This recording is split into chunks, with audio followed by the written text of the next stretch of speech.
অনুষ্ঠানের শুরুতে সশ্রদ্ধ চিত্তে স্মরণ করছি স্বাধীনতা যুদ্ধের মহান অমর শহীদ, বীর মুক্তিযোদ্ধা ও সম্ভ্রমহারা মা বোনদের।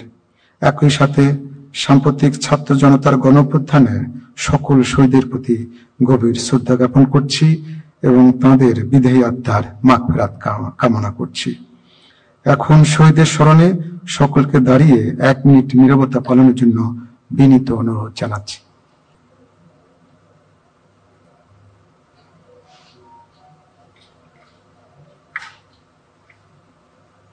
এ পর্যায়ে অনুগ্রহপূর্বক মাননীয় উপদেষ্টাগণকে শপথ পাঠ করানোর জন্য মহামান্য রাষ্ট্রপতিকে বিনীত অনুরোধ জানাচ্ছি।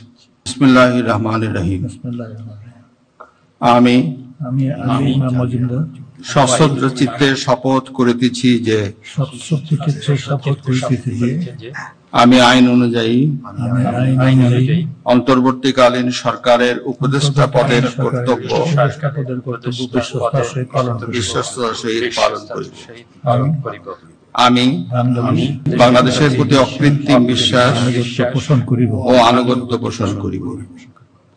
আমি সংবিধানের রক্ষণ, সমর্থন ও নিরাপত্তা বিধান করিব এবং আমি ভীতি বা অনুগ্রহ, অনুরাগ বা বিরাগের বশবর্তী না হইয়া সকলের প্রতি আইন অনুযায়ী যথাবিহিত আচরণ করিব।